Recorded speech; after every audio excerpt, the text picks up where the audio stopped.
안녕하세요. 저는 너무나 천사 같은 딸 하나를 키우고 있는 40대 초반의 직장맘입니다.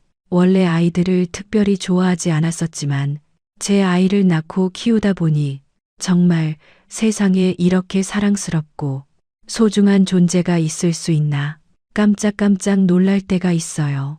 그리고 그런 순간이 올 때마다 제 친정어머니가 떠오르곤 합니다. 엄마도 이렇게 오빠가 예뻤었던 거구나. 이해도 되고 내 딸은 예쁜데 엄마는 왜 딸인 나를 미워했을까? 원망스럽기도 하며 마음이 복잡해지곤 하죠. 그렇게 엄마를 원망하면서 어느 순간 이해도 해가면서 저는 엄마가 되어가고 있는 것 같아요. 그리고 이제 이런 얘기를 할 정도가 되었다는 것 자체가 저 스스로 그 시절을 극복했다는 것이겠죠. 제가 기억하는 최초의 장면은 잠들어 있는 저 몰래 오빠에게만 바나나를 주는 엄마의 모습이었습니다. 몇 살이었는지는 모르겠지만 낮잠을 자다가 먹기 싫다며 투정 부리는 오빠의 목소리를 듣고 깼던 것 같습니다. 배가 부르니까 먹기 싫다는 오빠와 동생이 깨니까 얼른 먹으라는 엄마의 목소리가 들렸던 것 같고 저는 눈치도 없이 일어나서 나도 바나나를 달라고 졸랐죠. 엄마는 인상을 쓰며 조금 잘라서 저에게 줬고 저는 더 먹고 싶었던 것 같지만 차마 더 달라고 하지 못했어요. 그 어린 마음에도 엄마가 더 주지 않을 거라는 걸 눈치챘던 것일까요? 아니면 저에게 그 바나나 조각을 아까워하는 게 보였던 걸까요? 이런 과자는 오빠만 먹는 거야. 너는 먹으면 배가 아파. 그러니까 절대 먹으면 안 된다. 엄마는 바나나 같은 비싼 과일뿐 아니라 오빠는 먹다가 질려서 버리는 과자나 아이스크림이라도 저는 손대지 못하게 했었습니다. 옷도 항상 오빠가 입다 작아진 것만 물려 입어야 하다 보니 다 남자 옷들이었고 남자 운동화였어요. 어린 시절에는 친구들처럼 예쁜 공주 드레스나 예쁜 액세서리도 가지고 싶었지만 단 한 번도 가져볼 수가 없었죠. 그러나 아예 내가 가질 수 없을 것이라는 기대가 없어서 그랬는지 말 한 번 꺼내보지 못했었네요. 무엇을 조르는 법보다 포기하는 법을 먼저 배운 조숙한 아이였던 거죠. 그렇게 저는 어려서부터 손이 별로 가지 않는 아이였습니다. 아무도 가르쳐 준 적이 없는데 5살이 되기 전에 한글을 읽고 쓸 줄 알았고 슈퍼에 가서 돈 계산을 하고 거스름 돈도 받아왔다고 합니다. 보통의 엄마들이라면 그런 저를 보면서 기특하게 하셨겠지만 저희 엄마는 그런 저를 보면서 인상만 잔뜩 쓰고는 하셨어요. 이거 누굴 닮아서 이렇게 영악하게 구는지 모르겠네.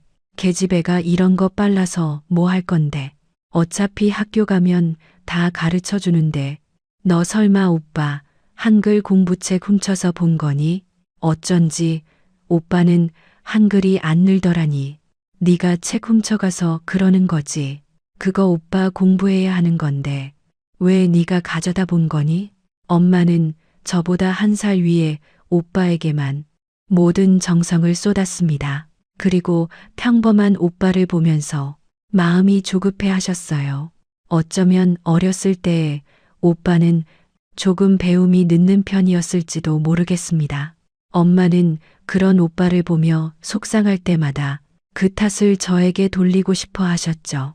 네가 오빠 앞에서 잘난 척을 해서 네가 오빠를 무시해서 네가 오빠를 질투하니까 매번 저로 인해 발생한 다양한 이유가 오빠의 부족함에 대한 핑계가 되었습니다. 그때는 그게 이상한 일인지 몰랐으니 그저 당연하게 일어나는 일일 뿐이었어요. 그러다 보니 결국 저는 무엇이든 잘하면 혼나는 아이가 되었습니다. 더 정확히는 오빠보다 무엇을 더 잘하면 안 되는 아이가 된 것이었죠. 너 지금 뭐 했어? 설마 구구단 외우는 거야? 네가 구구단을 왜 외우니? 네가 그렇게 외우고 다니면 내 오빠가 헷갈리잖아. 너는 왜 자꾸 이렇게 거슬리게 구니? 지금은 오빠가 구구단 외울 때잖아. 네가 아니라 좀 가만히 있으라는 게 그렇게 힘들어. 너 그렇게 잘난 척이 하고 싶어.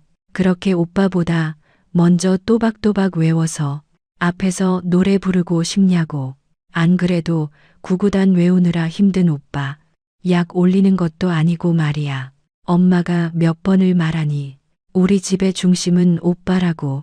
너는 오빠 다음인 거야. 오빠가 먼저라고. 오빠가 먼저 공부하면 너 잘 알려줄 텐데. 넌 왜 그걸 못 기다리고 그렇게 부산을 떠는 건데. 엄마가 게임기를 사준다는 말에 오빠가 구구단을 외우던 시기가 있었습니다. 그때 제가 7살 때쯤이었던 것 같은데 제가 특별히 외우려고 한 것은 아니었지만 하도 옆에서 오빠가 여러 번 반복해서 외우는 것을 듣다 보니 저도 모르게 오빠보다 먼저 구구단을 외워버렸던가 봅니다. 그날 저는 엄마한테 오빠의 기를 죽이려고 한다. 기집애가 드세다. 오빠 공부를 방해했다 같은 이유로 엄마에게 회초리를 맞았어요. 제 구구단을 오빠보다 빨리 외웠다는 이유였죠. 지금 생각해도 이해가 안 되는 이유니 아마 그때는 얼마나 더 서러웠을까요. 그날 밤에 혼자 울면서 우리 엄마는 친엄마가 아닐 거라는 상상을 얼마나 했는지 모르겠습니다. 그리고 그 이후로는 엄마 앞에서는 되도록 입을 열지 않기로 결심을 해버렸어요. 혹시라도 실수로 엄마가 들으면 싫어할 만한 말이 튀어나갈지도 모르니 아예 입을 꼭 닫아버린 것이었죠. 그렇게 저는 아는 것이 있어도 절대 엄마나 오빠에게 들키지 않기 위해서, 혼나지 않기 위해서 모르는 척해야 하는 어린 시절을 보내야 했습니다. 그런데 문제는 학교에 다니면서부터였어요. 집에서야 입만 다물고 있으면 저에게 관심이 없는 엄마와 오빠의 눈을 피하는 게 어렵지 않았지만 학교에 들어가니 아무래도 티가 났나 봅니다. 어머님 아무래도 유미가 영재인 것 같습니다. 아직 나이가 어리니 IQ 검사 진행하기는 이르지만 이번에 교육부에서 진행하는 영재 테스트에 한번 응시해 보시는 게 어떠실까요? 제가 보기에 수학적으로 영재적 성향을 보이는 것 같은데 평소 어머님이 보시기에 어떠세요? 나중에 담임 선생님을 통해서 들은 이야기지만 그때 저희 엄마는 꽤 단호하셔서 놀라셨다고 하시더라고요. 선생님, 여자애가 수학 잘해서 뭐 하는데요? 지금이야 그냥 오빠 공부하는 거 옆에서 기웃거리니까 잘해 보이는 걸 거예요. 그보다 영재 테스트라는 게 있나요? 그럼 유미 오빠가 좀 받아보고 싶은데요. 제가 보기에 저희 아들이 굉장히 똑똑해요. 유미랑은 비교가 안 되거든요. 유미가 영재로 재능이 보일 정도면 유미 오빠는 완벽하게 영재일 거예요. 그것이 어떻게 보는 건가요? 보면 뭐에 좋나요?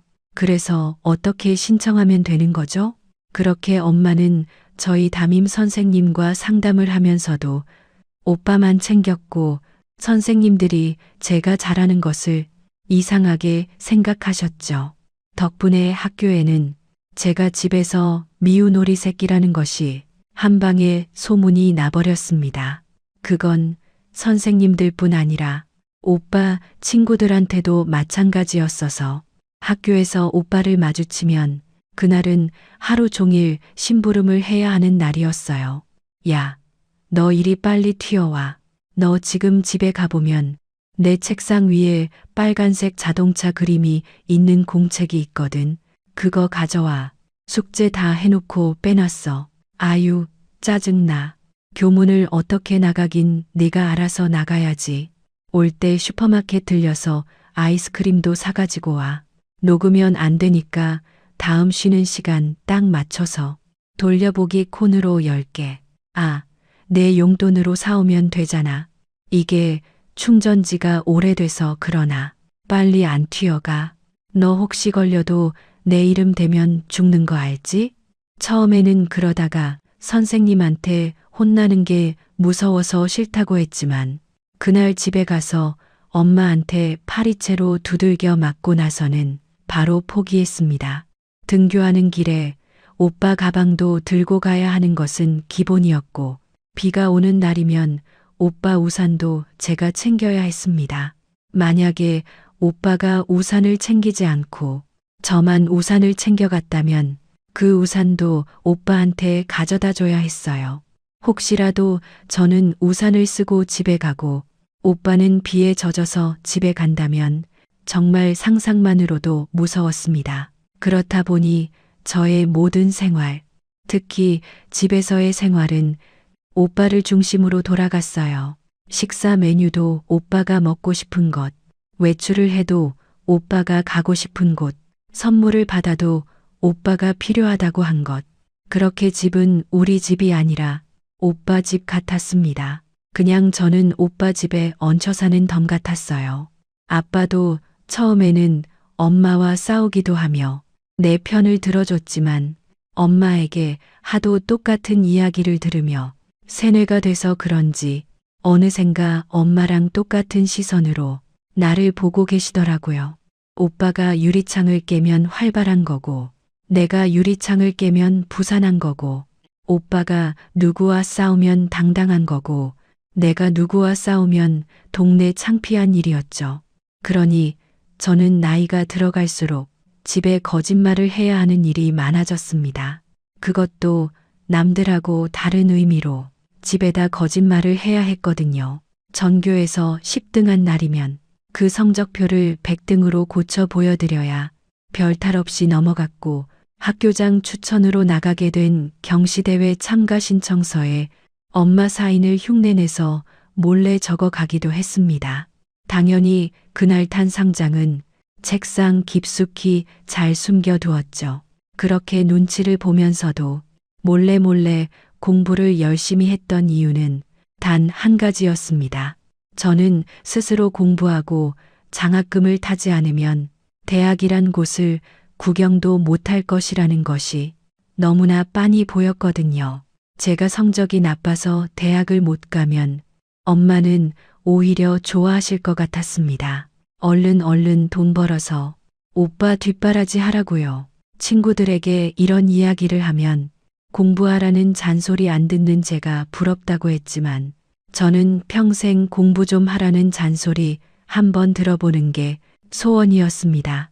아무리 딸에게 관심이 없다고 해도 딸이 전교에서 손꼽힐 정도로 공부를 잘한다고 하면 집에서도 좀 관심을 가질 법한데 저희 엄마는 정말 단 한 번도 관심을 가져주시지 않았어요. 그러다 동네의 유명한 학원이 문을 열었습니다. 강남에서도 대치동 쪽에 본원이 있는 학원이었는데 그곳에 선생님들이 모두 직접 와서 강의를 해준다고 광고하는 곳이었어요. 학원비도 엄청났지만 수강 신청을 하기로 한 날 모든 엄마들이 새벽부터 줄을 설 거라서 과연 몇 시부터 줄을 서야 등록을 할 수 있을지 다들 궁금해할 정도였습니다. 당연히 엄마는 오빠를 그 학원에 보낼 준비를 했고 오빠네 반 엄마들과 함께 도시락까지 준비해서 그날 줄을 선다고 하는 이야기도 들렸습니다. 평소 같으면 당연히 안 될 것을 알기에 말도 꺼내지 않았을 텐데 그 분위기에 휩쓸려서일까요? 정말 그 학원은 너무나 다녀보고 싶었습니다. 그래서 용기를 내서 엄마에게 부탁을 했어요. 딱 한 과목, 영어 한 과목만 신청해 달라고요. 엄마는 정말 세상 희한한 이야기를 들었다는 듯 저를 바라보셨습니다. 학원은 무슨 학원? 너 어차피 혼자서 공부 잘하잖아. 그런데 왜 학원까지 다녀야 하는데? 그냥 집에서 교육방송 봐. 안 그래도 오빠 학원비다 과외비다 버거운데 왜 너까지 난리야? 아니 너랑 오빠랑 똑같아? 엄마가 누누이 말하는 거 기억 안 나? 오빠는 오빠잖아. 오빠가 잘 되어야지. 너한테 든든한 버팀목이 되는 거야.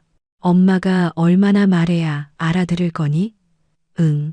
오빠는 우리 집안의 기둥이야. 네가 아무리 잘해봤자 너는 다른 집으로 시집 가면 그만인 거고 오빠는 끝까지 남아서 우리 가족 책임지고 우리 가족의 중심이 될 사람이라고. 근데 왜 자꾸 오빠랑 너를 비교하니?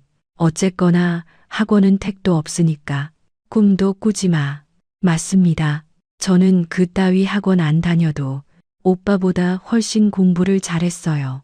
그리고 교육방송 거기 나오시는 분들이 우리나라에서 학생들 제일 잘 가르치신다는 선생님들이시니 불만은 없지만 그래도 오빠는 다니기 싫다는 학원도 새벽같이 줄 서서 접수해서 보내주고 친구들하고 논다고 학원을 빠졌다는 연락이 와도 우리 아들 공부하느라 너무 힘들어서 잠깐 쉰 거라며 대신 핑계를 대주면서 저는 단 한 과목도 학원에 보내줄 수 없다는 엄마가 서운한 것은 어쩔 수가 없었습니다.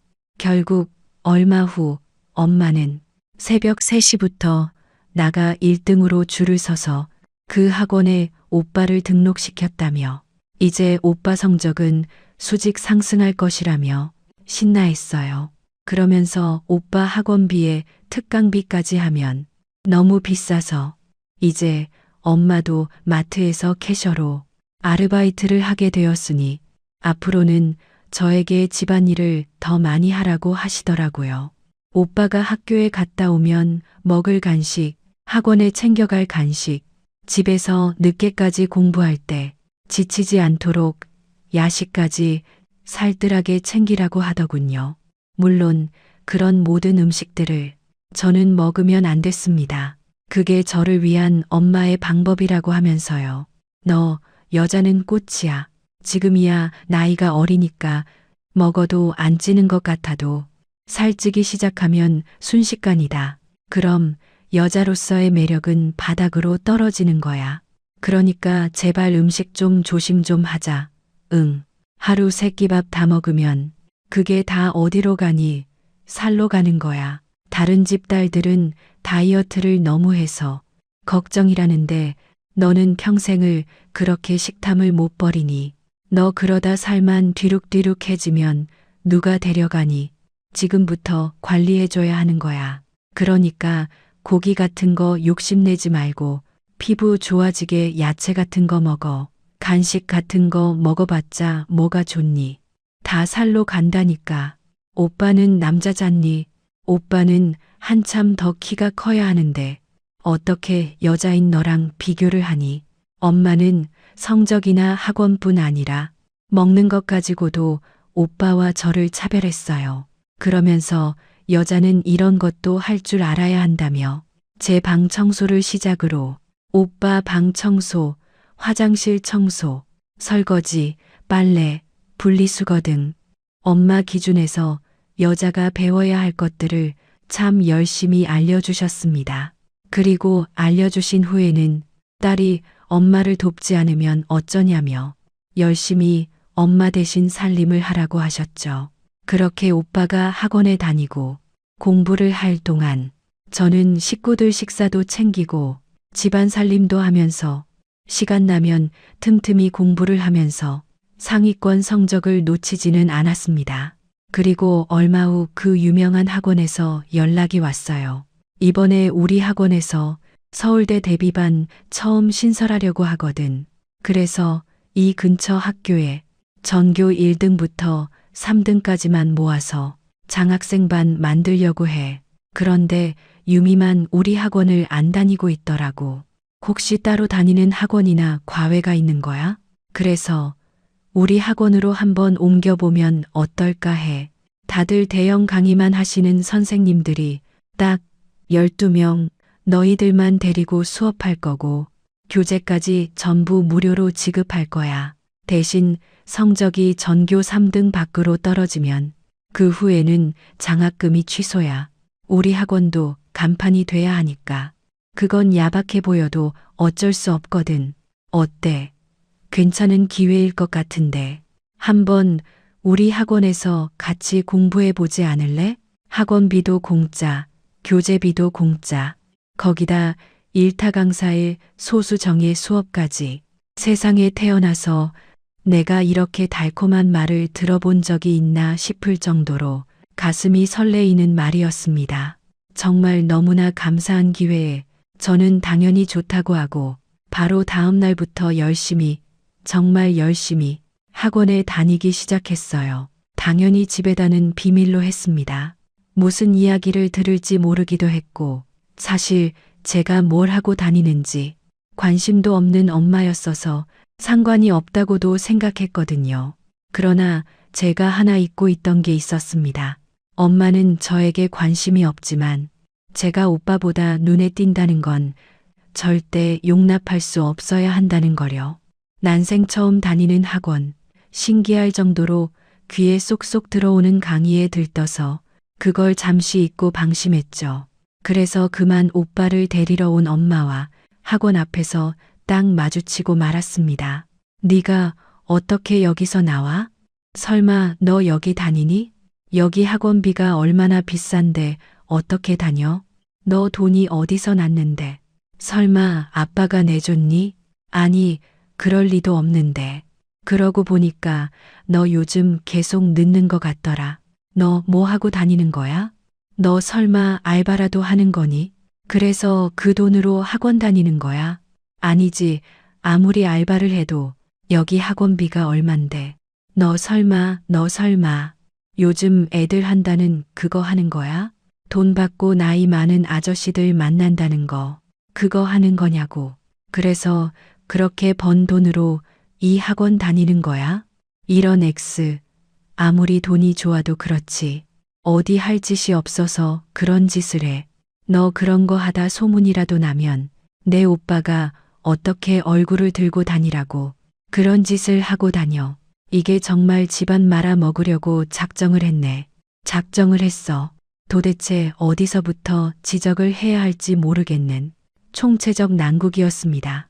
딸이 학원에 다닌다고 원조 교재를 의심하는 게 문제인지 그 의심을 했을 때 걱정하는 게 딸이 인생 망칠까 봐서가 아니라 아들이 망신당할까 봐 하는 게 문제인지 그리고 설사 그런 오해를 했다고 하더라도 이렇게 또래 아이들이 잔뜩 몰린 곳에서 큰 소리로 떠들면 엄마의 망상이 진실이 되어 널리 널리 퍼진다는 것이 제일 문제인지 말입니다. 더욱이 겨우 엄마를 진정시키고 모든 사정을 털어놓자 엄마는 저한테 사과하기는커녕 잔뜩 들떠서 또 오빠만 챙기더군요. 그래, 너는 그런 일이 있으면 당연히 집에 말했어야지. 음흉하게 혼자서 이러고 있었어. 그래서 학원에서 장학금을 준다고? 근데 그걸 너만 받고 있으면 어떡하니? 당연히 집에 이야기하고 오빠를 추천했어야지.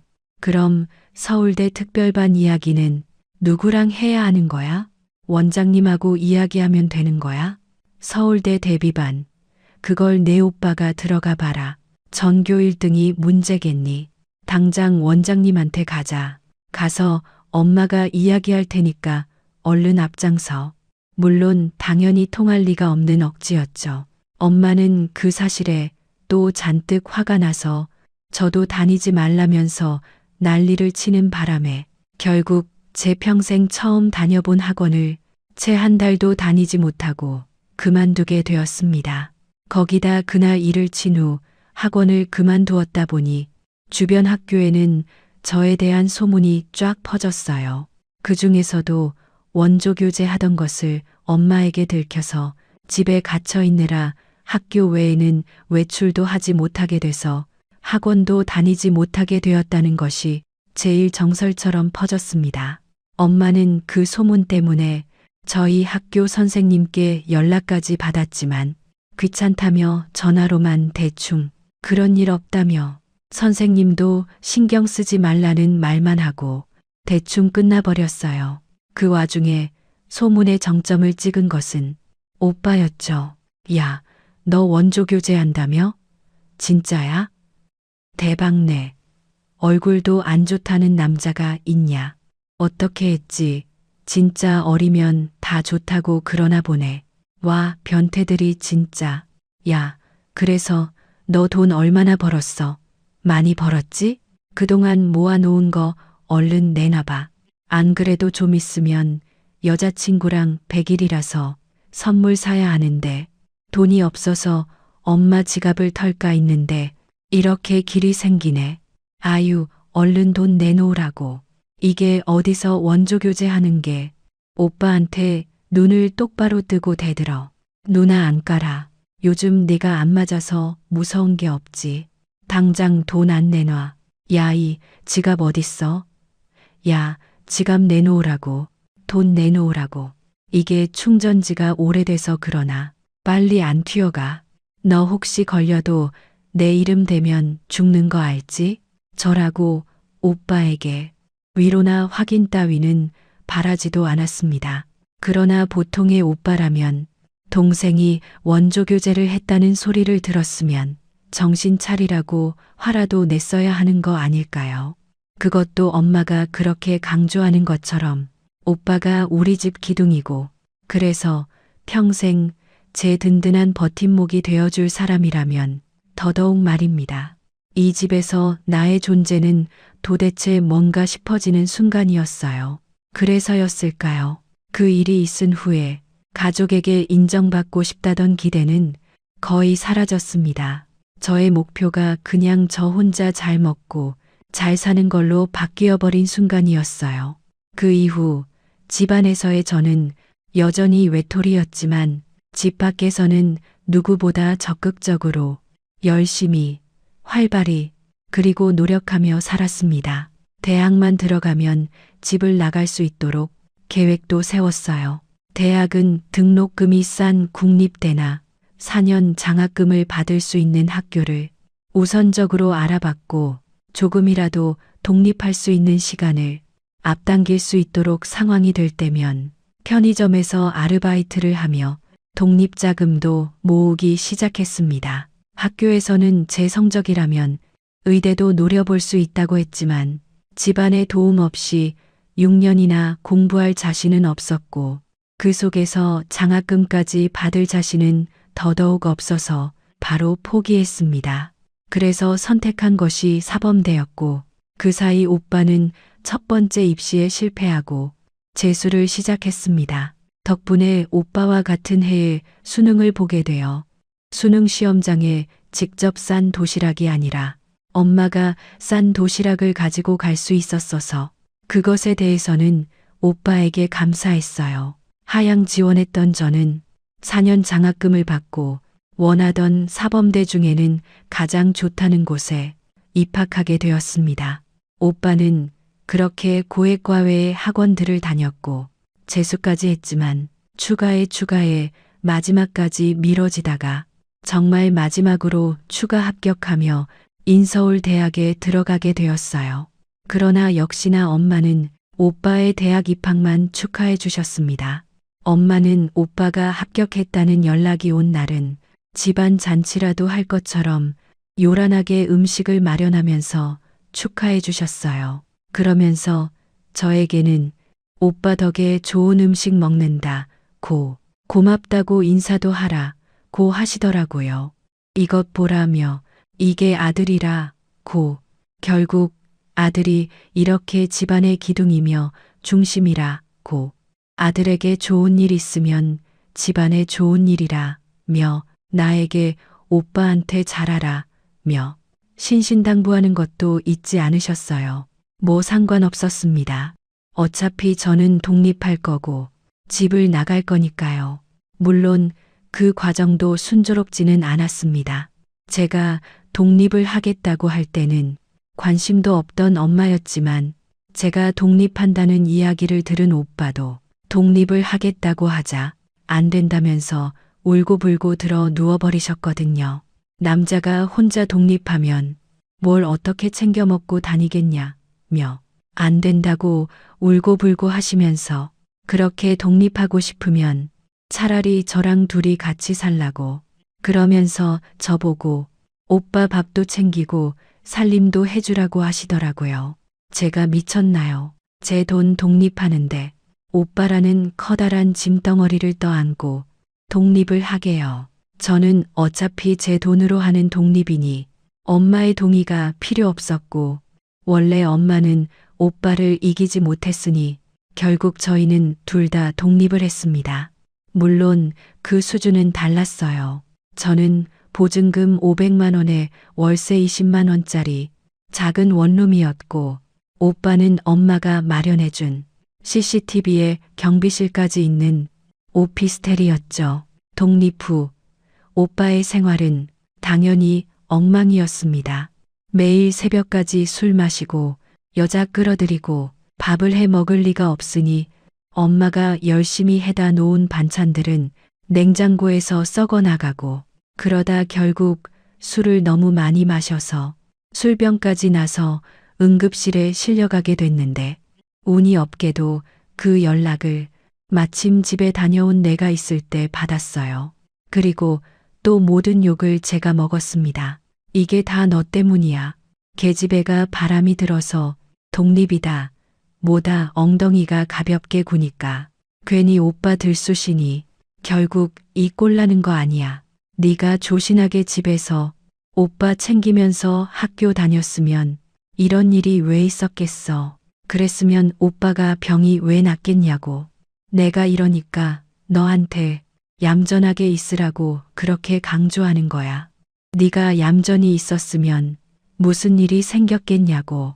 지금 이 꼴을 어쩔 거야. 응? 오빠는 집안의 기둥이 될 사람인데 너 때문에 이렇게 병원에 누워 있으니 어쩔 거냐고. 모든 문제가 생기면 제 탓이라는 엄마인 거라니. 새로울 건 없지만 따로 떨어져 살고 있는 오빠가 아픈 것도 제 탓이라는 엄마를 보고 있자니 이제 슬슬 제가 오빠의 동생인지 오빠의 보호자인지 슬슬 헷갈리는 정도가 됐습니다. 더구나 오빠는 병원에서 퇴원하면서 그대로 본가로 끌려 들어가면서 자유를 뺏겼다면서 나중에 저를 원망하더군요. 제가 평소에 저를 좀 챙겼으면 이런 일이 없었을 거라고요. 저는 진정한 동네북 아니, 진정한 저희 집 북이었습니다.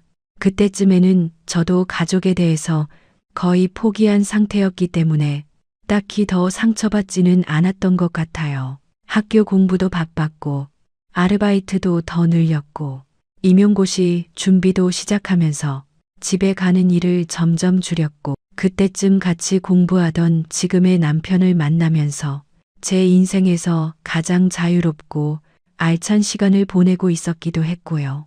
운이 좋게도 남편은 가족들과는 다르게 저를 가장 최우선으로 생각해주는 착하고 선량한 사람이었습니다.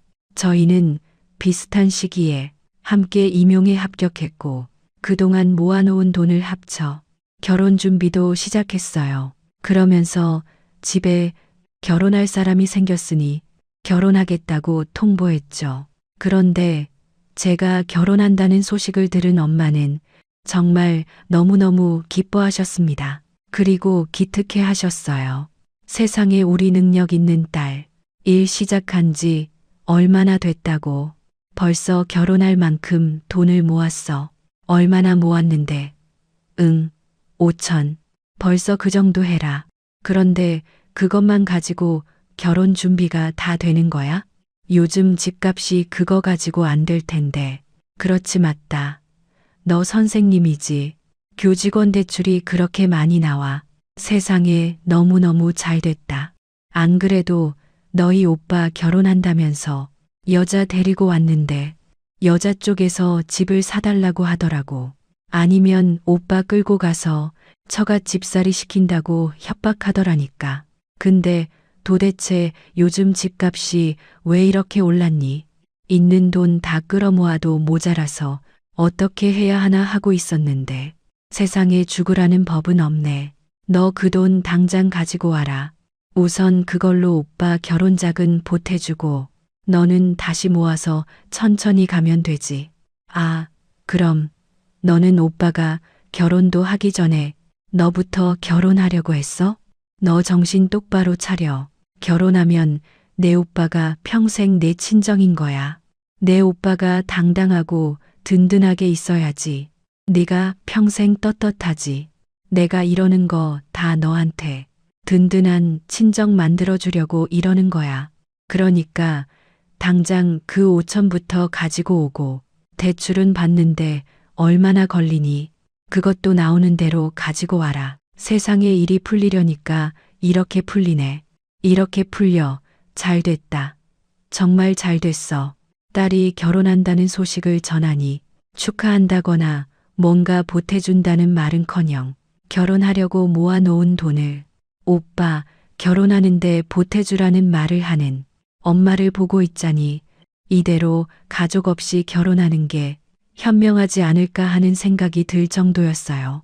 그러나 제가 결혼하려는 남자는 그런 저를 말리고 위로해 줄 정도로 착하고 마음이 넓은 남자였습니다.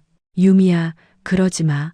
네가 지금까지 나쁜 길로 빠지지 않고 열심히 살아온 거 결국 엄마한테 보여주고 싶었던 거 아니었어? 엄마, 나 이렇게 잘 자랐어요. 그러니까 내가 얼마나 멋진 딸인지 봐주세요 하는 마음. 그래서 이렇게 열심히 살아온 거잖아. 그런데 왜 이제 와서 그 노력을 망가뜨리려고 해? 엄마를 미워할수록 상처받는 건 결국 너야. 그러니까 너 자신을 위해서 내 가족을 미워하지 마. 그 말을 들은 날 얼마나 울었는지 모르겠어요. 그 말을 듣고야 그동안 노력했던 진짜 이유를 깨달아 버렸거든요. 맞습니다. 저는 제 가족에게 인정받고 싶었어요. 이렇게 열심히 살았으니 기특하다고 칭찬받고 싶었습니다. 그런데 정작 내 가족은 그것을 알아주지 않았고 결국 또 저는 상처만 받고 말았던 것이죠. 다행히 이제는 그런 제 곁에 그런 저를 보듬어줄 남편이 있었기 때문에 예전만큼 힘들지는 않았습니다. 엄마, 저 다음 달에 이 사람하고 결혼해요. 모아놓은 돈하고 대출받은 돈은 이미 결혼 준비에 다 썼고 이제 남은 건 없어요. 그러니까 제 돈을 오빠 결혼식에 보태려는 망상은 포기하세요. 이게 청첩장이고 이건 한복 상품권이에요. 제 결혼식에 안 오신다고 해도 어쩔 수 없지만 오셨으면 좋겠어요. 그리고 만약에 제 결혼식에 참석 안 하신다면 절 가족으로 여기지 않는 거라고 생각하고 저도 오빠 결혼식에 참석하지 않을게요. 남편을 가족에게 인사시키는 날, 저는 애걸하고 부탁하는 대신 당당하게 통보하는 쪽을 선택했습니다. 우리는 한복 필요 없으니까. 우리 예단은 다른 걸로 준비해. 나는 시계면 되고 내 여자친구는 가방. 안 그래도 얼마 전에 받은 거 있으니까 잘 됐네. 내가 품번 적어줄 테니까 꼭 백화점에서 사와라. 괜히 짝퉁 잘못 사서 싸우지 말고. 물론 제가 그런다고 해서 가족들이 변하는 것은 아니었어요. 오빠는 여전히 자기 중심적이었고요. 우리 아들은 마음도 좋지. 어떻게 동생이 먼저 결혼하겠다는데도 이렇게 너그러워. 예전 같으면 집에서 쫓겨날 일인데 참석까지 해준다고 하고 역시 아들은 뭐가 달라도 다르다니까. 너 앞으로도 항상 오빠한테 감사하는 마음으로 살아라.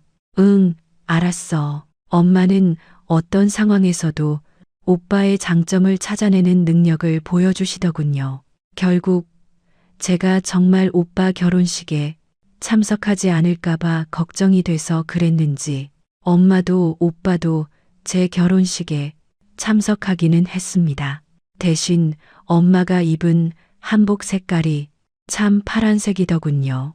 신부 엄마가 입는 핑크색 한복 대신 신랑 엄마가 입는 파란색 한복이에요. 너는 별게 다 요난이다. 이런 거 하나하나 신경 쓰는 애가 어떻게 오빠보다 먼저 결혼을 하니? 어차피 한 달 차이로 자식들 결혼시킬 건데 뭘 한복을 2벌씩이나 맞추면서 돈 낭비하니? 뭐든 입고 참석해줬으면 고맙다고 해야지. 넌 어떻게 된 게 평생 모든 게 이렇게 불평불만이야. 하여튼 예쁜 구석이라고는 없어서 엄마는 오빠네 결혼식에서 입을 한복만 맞췄고 그걸 제 결혼식에도 입고 나타나셨어요. 그리고 비슷한 시기에 하는 결혼식이라 친척들이 제 결혼식에 오면 오빠 결혼식에 안 올까봐 제 결혼식 날짜는 친척들에게 알리지도 못하게 하셨어요. 그래도 엄마와 오빠가 제 결혼식에 참석해 준 게 고맙긴 했습니다. 그 정도로 기대가 바닥이라는 이야기도 되겠지만요. 오빠네 예비 부부도 제 결혼식에 참석해서 아주 화려하게 자리를 빛내주었어요. 말 그대로 화려하게요. 웨딩드레스에 비할 바는 아니었지만 약혼식에서나 입을 것 같은 화려한 원피스를 입고 나타나서는 자기한테 부케를 던지라고 하더군요. 단체 사진도 저와 딱 붙어 찍고 실수인 척 제 웨딩드레스를 밟는 바람에 넘어질 뻔도 했는데 나중에 들으니 자기가 워낙 명품백을 선물하지 않은 것에 대한 심술이었다고 하더라고요. 오빠와는 사내 커플이라고 하던데 그저 참 똑같은 사람이 잘 찾아왔다는 생각이 들었습니다. 그렇게 오빠네까지 결혼을 하고 나니 제게는 진상이 하나 더 늘었습니다. 오빠 진상, 새언니 진상. 그렇게 둘은 정말 환상의 세트 진상이었어요. 그런데도 엄마는 그런 둘을 지극정성으로 챙겼습니다. 사실 전 그 모습이 좀 충격적이었어요. 전 그동안 엄마가 오빠만 챙기는 이유가 제가 여자고 오빠가 남자라서라고 생각했었는데 그게 아니었던 거였죠. 엄마는 새언니가 맏며느리니 새언니 역시 집안의 기둥이라면서 정성껏 챙기더군요. 그리고 우리 신랑은 제 남편이라는 이유만으로 저랑 똑같은 수준으로 무시하고 함부로 대했습니다. 결혼하고 첫 명절 새언니와 우리 남편이 모두 모여 식사를 함께 하는데 엄마는 새언니도 오빠처럼 손 하나 까딱하지 못하게 하더군요. 그리고 우리 남편만 목이 아플 정도로 불러대기 시작하셨습니다. 김서방, 이거 좀 나르게. 김서방, 이거 할 줄 알지?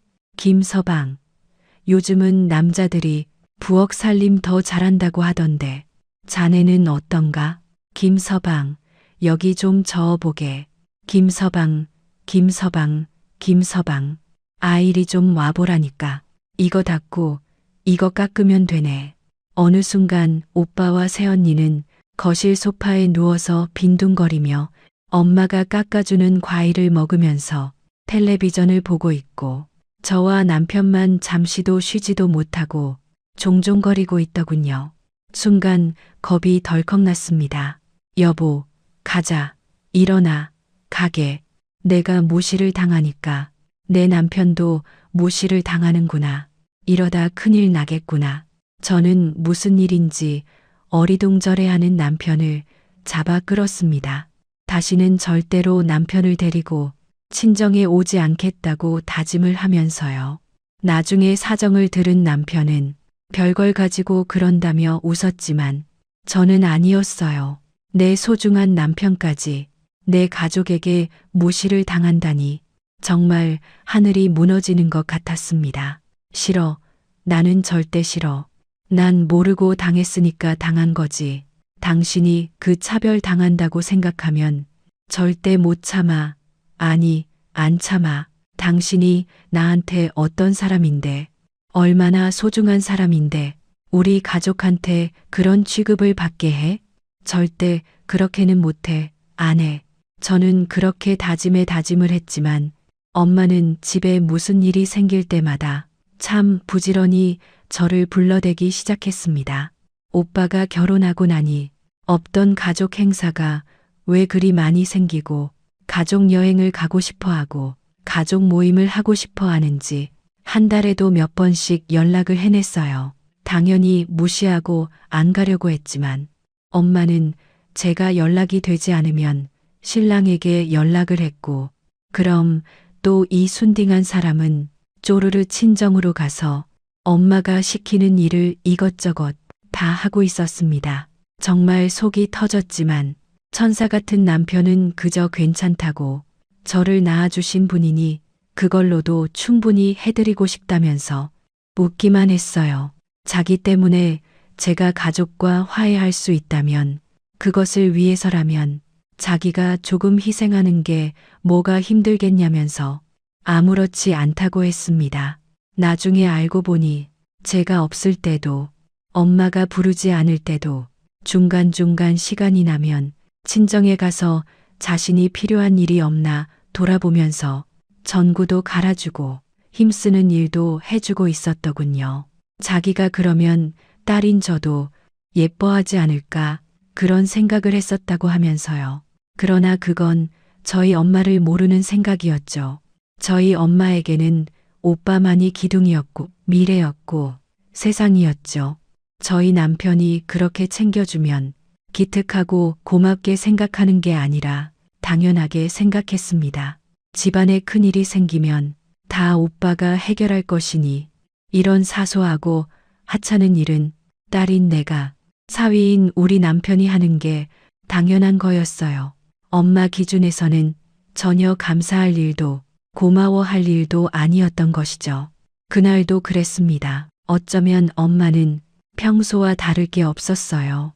그런데 제가 좀 달랐습니다. 새언니 생일이라고 모두 모여서 식사를 하는데 오빠 앞에 있는 잡채가 그렇게 먹음직해 보였어요.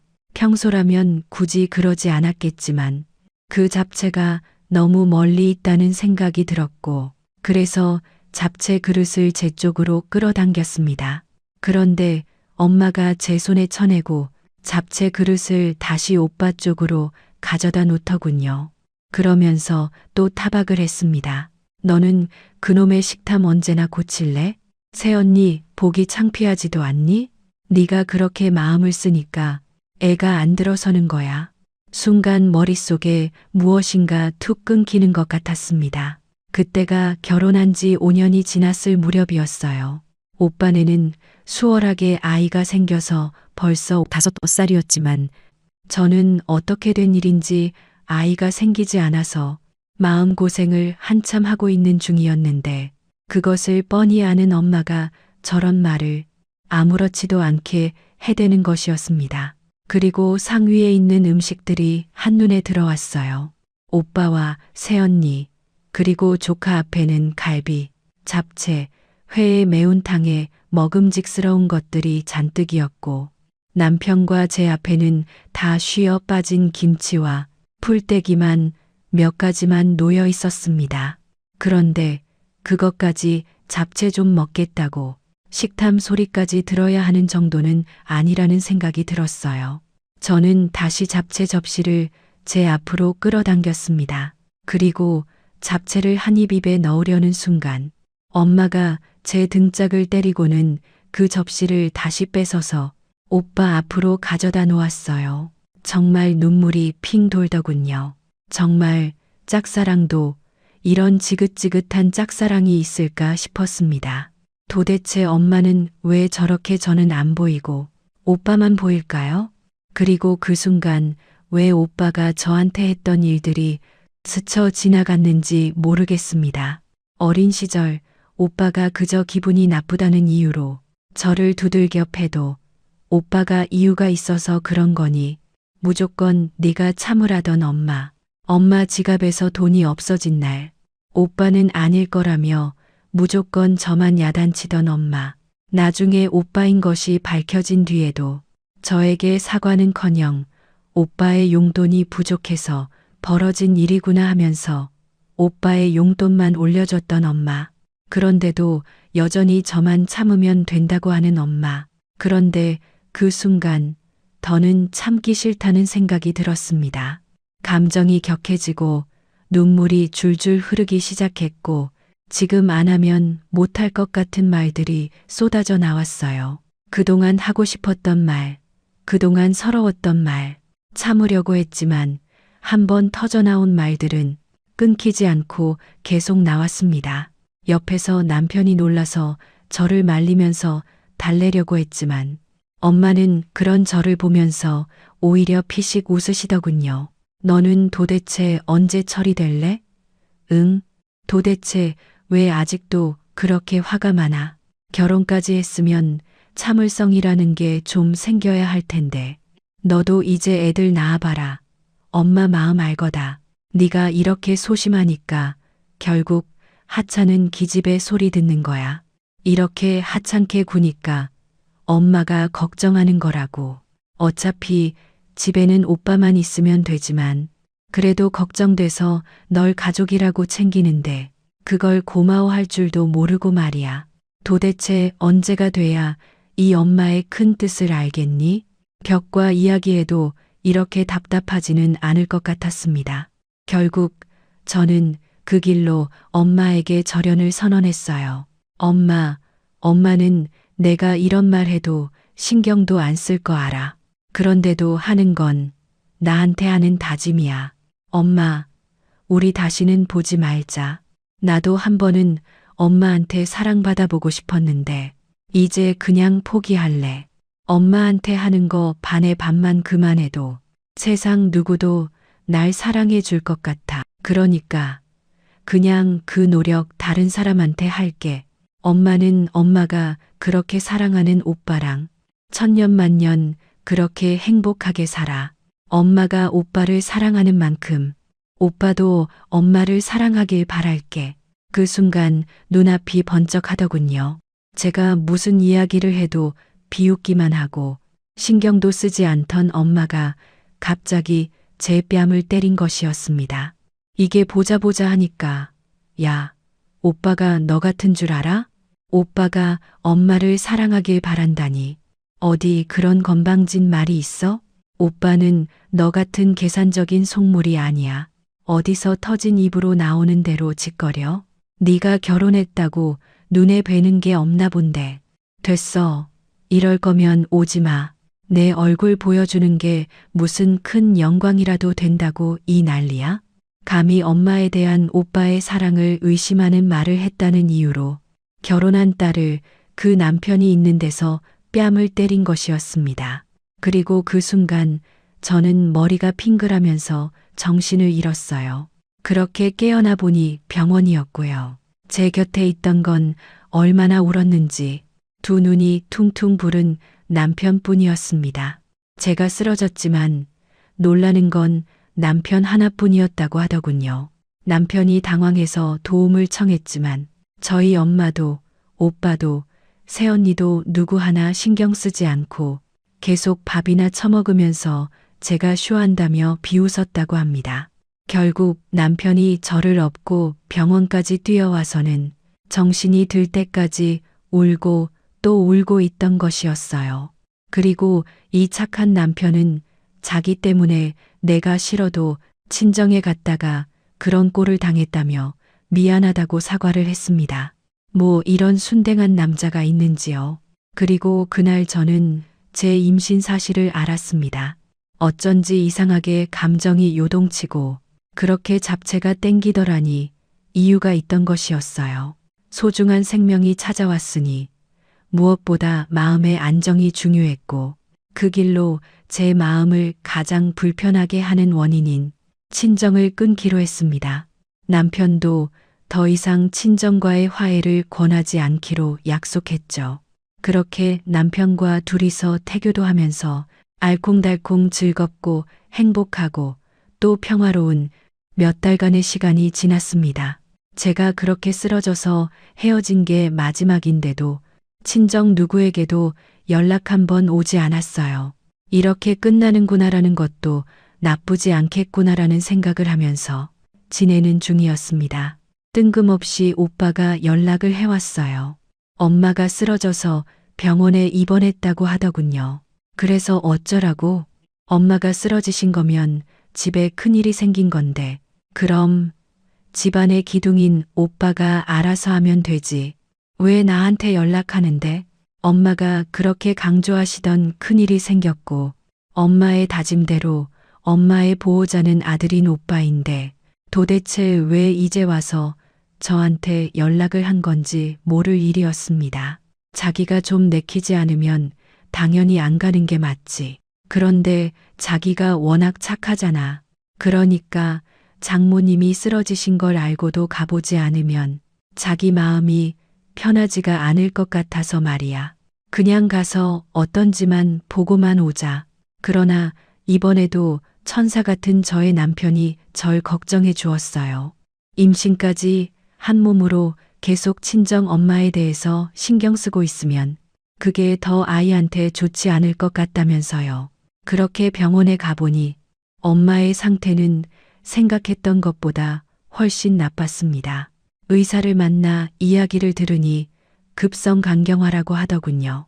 아드님한테 이미 말씀드렸지만 어머니 상태가 굉장히 심각합니다. 당장 간이식 수술하지 않으면 몇 달이나 버틸 수 있을지 모를 정도예요. 그래서 서둘러야 합니다. 검사 받고 수술 날짜도 잡고 하려면 시간이 촉박해요. 저는 의사의 말이 이해가 가지 않았습니다. 그게 무슨 말씀이세요? 검사를 받으라니? 설마 오빠는 검사 결과가 엄마한테 이식할 수 없다고 나왔나요?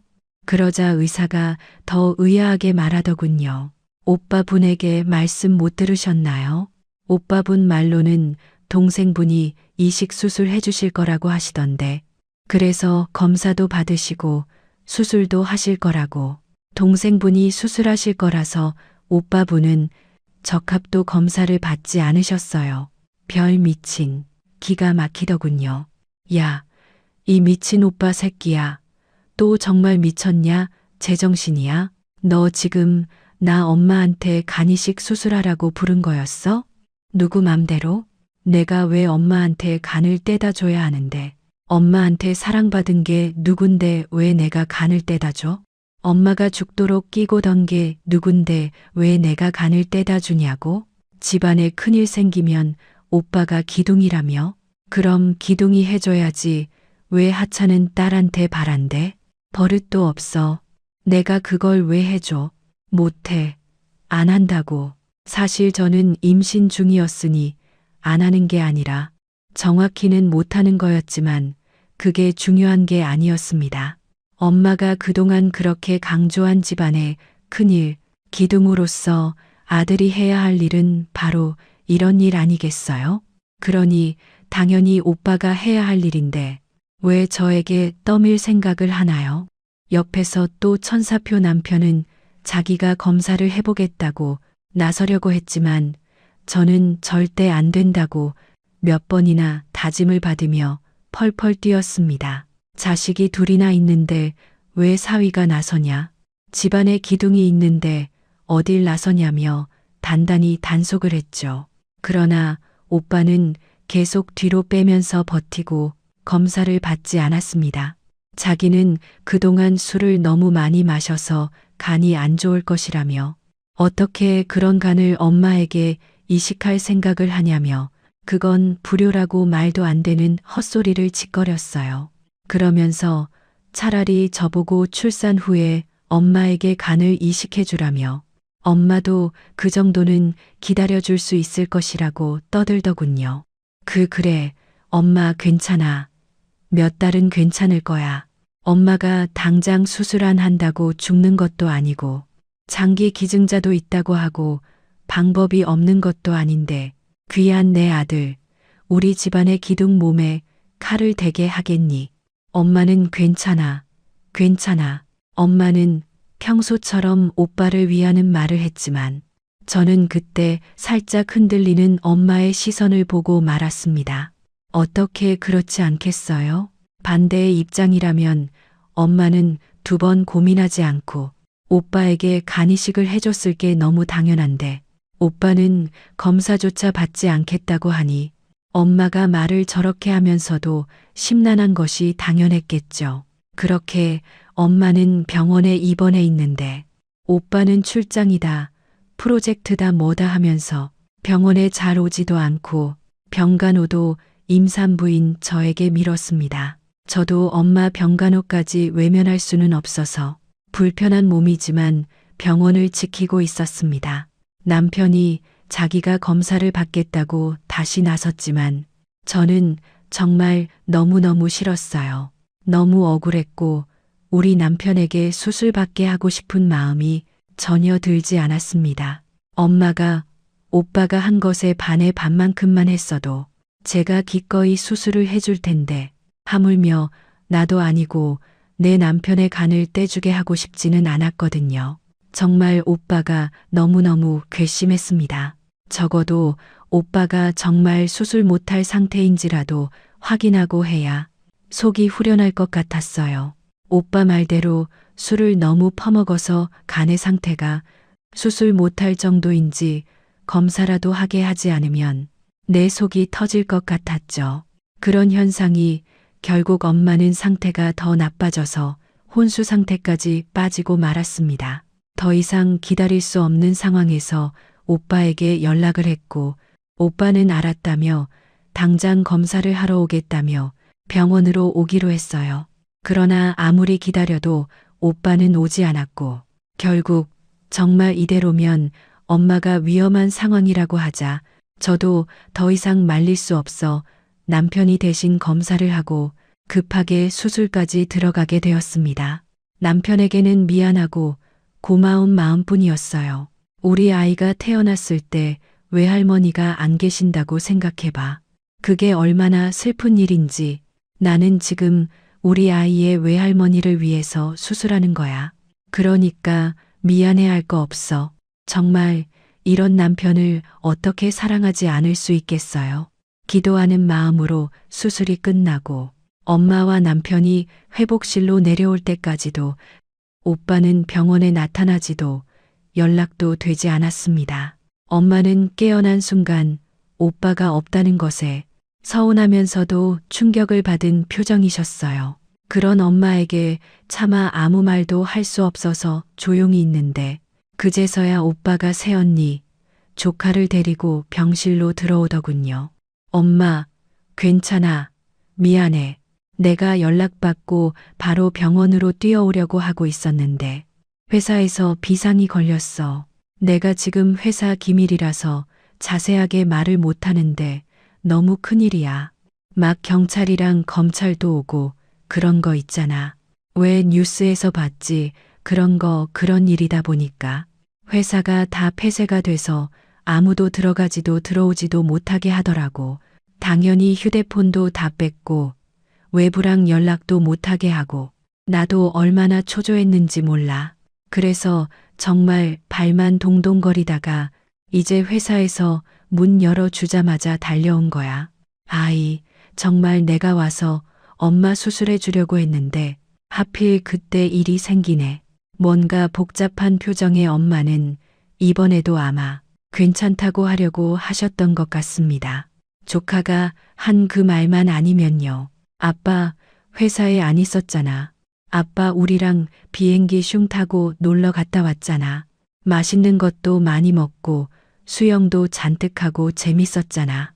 지금 비행기에서 슝 내려서 온 거잖아. 아빠 회사 언제 갔었어? 네, 그 사람 같지도 않은 새끼가 엄마에게 간이식 수술을 해주기가 정말 싫으니까 엄마가 죽게 된 상황인 걸 뻔히 알면서도 모든 책임을 미루고 새언니와 조카를 데리고 해외로 여행을 다녀온 것이었습니다.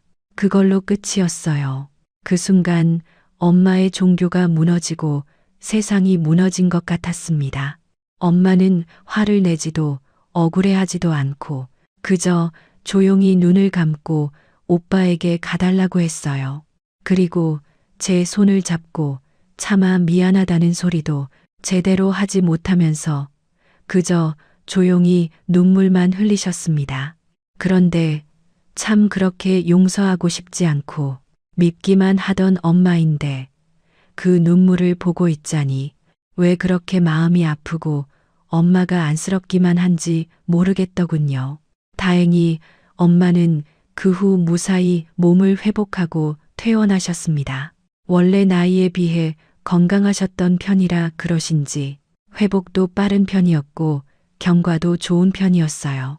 엄마는 그 후로 저와 눈만 마주치면 미안하다, 고맙다, 계속해서 사과를 하셨고 퇴원 후에는 우리 부부집을 매일같이 드나들면서 살뜰히 챙겨주셨습니다. 마치 오빠네 집에 그랬던 것처럼 깨끗이 청소를 해주시고 냉장고를 채워주시고 우리가 먹을 저녁을 준비해 주시고 집에 가셨어요. 제가 아이를 낳은 후에는 아직 제대로 회복되지도 않은 몸으로 산후조리까지 해주셨습니다. 지금은 아예 저희 바로 옆집으로 이사하셔서 매일 저희 집으로 출근하고 계십니다. 저희 부부가 모두 일을 하니 아이를 돌볼 사람이 없어서 걱정하니까 바로 이사를 오셨어요.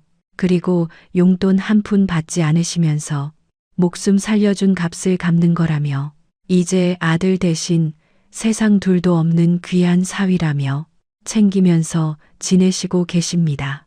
오빠는 자기가 어떻게 해도 용서하고 옆에서 돌봐주던 엄마가 이제는 연락도 받지 않으니 많이 아쉽고 불편한가 봅니다. 그러나 엄마는 이제 더 이상 오빠의 연락을 받지도 챙겨주지도 않고 있습니다. 솔직히 지금도 제가 엄마를 완전히 용서한 건지는 모릅니다. 그러나 제 딸을 사랑스럽게 안아주시면서 저에게 했던 것과는 전혀 다른 다정한 눈빛으로 시선을 맞춰주시고 웃어주시는 걸 보면 그게 저를 향하는 마음 같아서 조금씩 마음이 풀리는 걸 느끼기도 해요. 언젠가는 이 마음속 응어리가 완전히 사라지는 날이 오겠죠.